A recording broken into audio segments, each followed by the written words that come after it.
Hey y'all, welcome back to the channel. As you can see behind me, I've got a 21 Gladiator Mojave. This one is a customer's, and we're doing a Long Range America 17-gallon auxiliary tank install.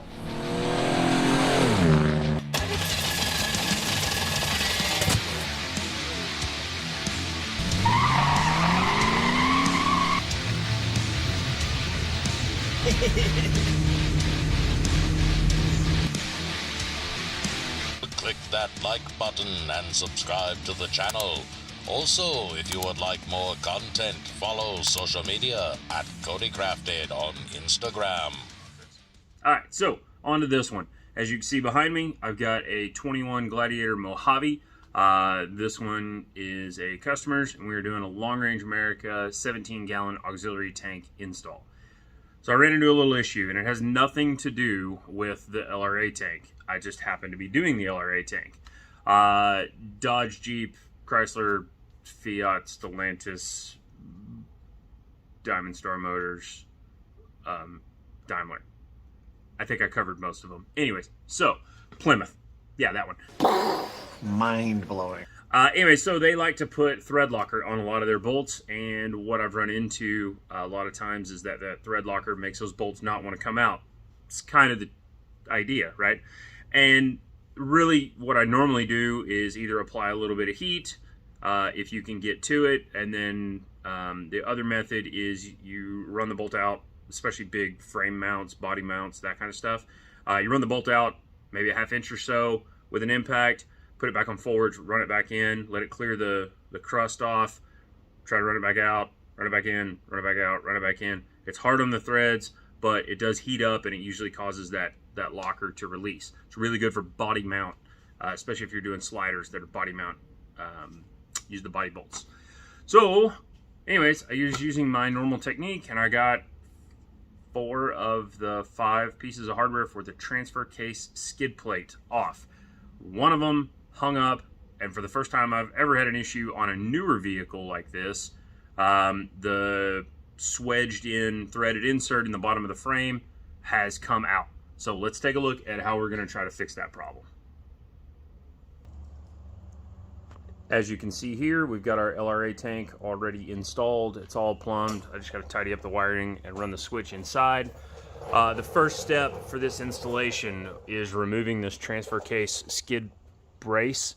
And so you got a stud here, and there's 2 bolts here and a bolt there. And this is the one that I had the trouble with. So the little threaded insert, as you can tell, is spinning. And what they normally look like is here.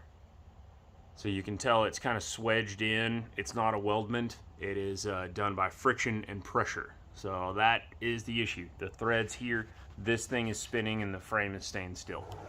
My plan to fix this is I've already center punched, roughly center, the bolt head. We could cut it off, but then I wouldn't have any threads to grab to try to get it out. So my plan is I'm gonna drill the center out on the bolt enough to get the head and the washer off, and then leave me some threads. There is still a little bit of thread that I can grab a hold of or weld a nut to, and then we'll replace that bolt.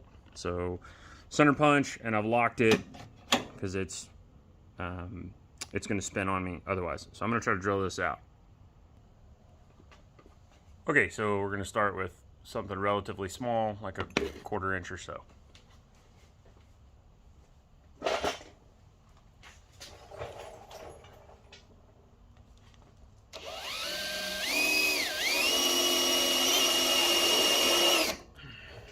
Oh, and yes, I have my safety specs on, and they're super sweet.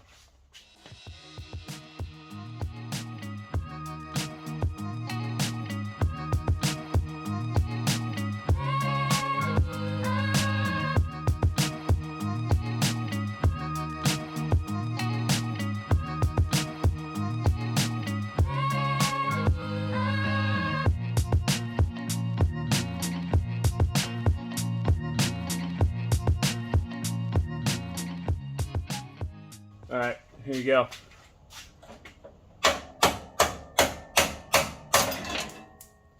Ta-da! So here is, here is the piece. As you can tell, I drilled it out just about right. Well played.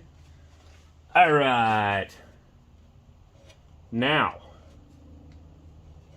ouchie, there's shards in there. Ding dong.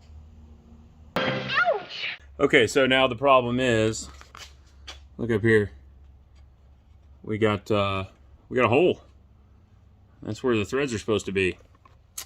And I'm guessing, since I didn't hear it hit the floor, that it is up in the frame. And that's great. I'm gonna poke around and see if I can find it. Okay, so what I'm doing is, I can hear it. I got a little piece of aluminum TIG wire here. And I can feel it. I'm just trying to fish it.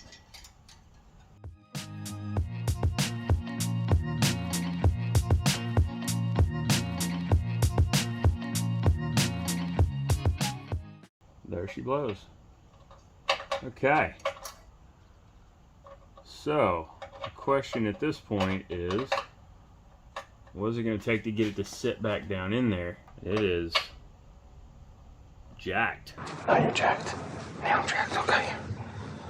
And rip certs are awesome, but man, it makes it kind of a bear for this project. You know what I think I'm going to do is I think I'm going to get my magnet and try to get it out of here so we can try to get it freed up. And then if it doesn't work, what we'll do is we'll be able to drill and then put a nut and weld a nut in here or threaded insert. I do have some 1/2 inch 20 threaded inserts that I use for like roll cage bungs and whatnot, but I don't know if that's gonna fly. That may be the easiest option without having to get real crazy with it. Those things are really nice, and this isn't a critical dimension by any mean, neither in bolt diameter or in depth.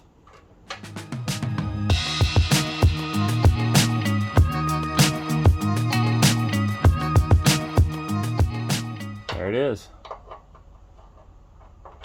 Okay. Oh yeah, no, we weren't pulling that out. What we probably ought to do at this point is head over here to the vise.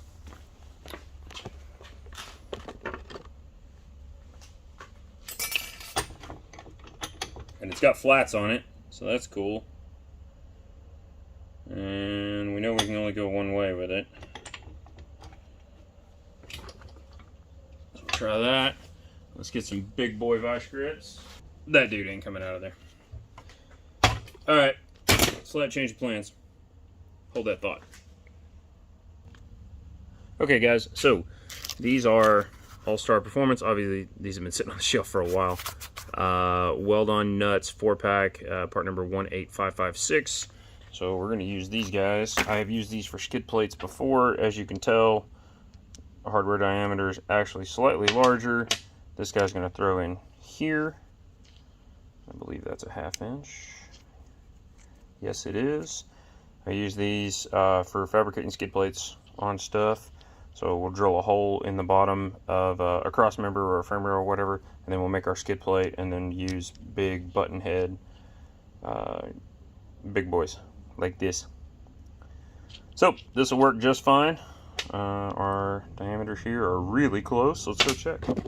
Well, let's go see.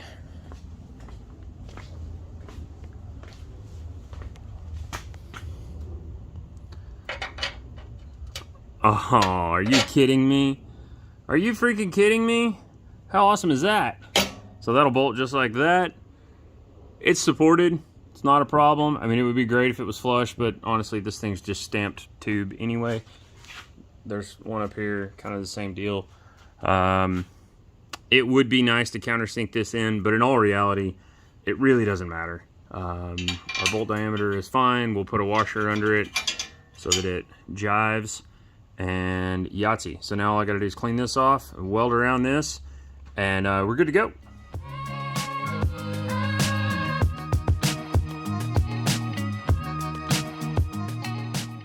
Okay, so what we got going here is, right here I've taken a wet pig mat, which is a absorbent towel for spilling up oil messes, and I soaked it in water, and so it's shoved up in here between the frame and the fuel tank, because this is a fuel tank right here.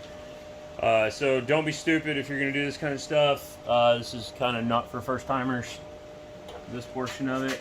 I also always like to put something threaded. If it's threaded, I like to go ahead and put a bolt in it with a little bit of anti-seize.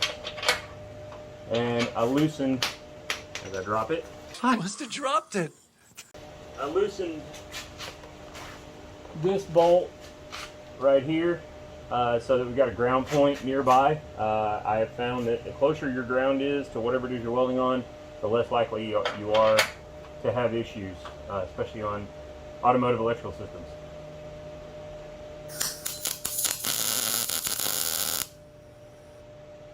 We'll get her tacked.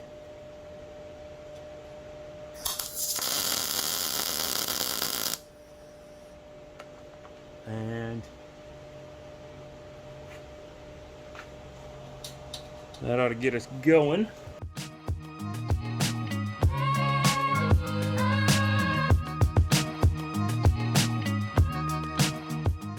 And you want to have the air blower handy.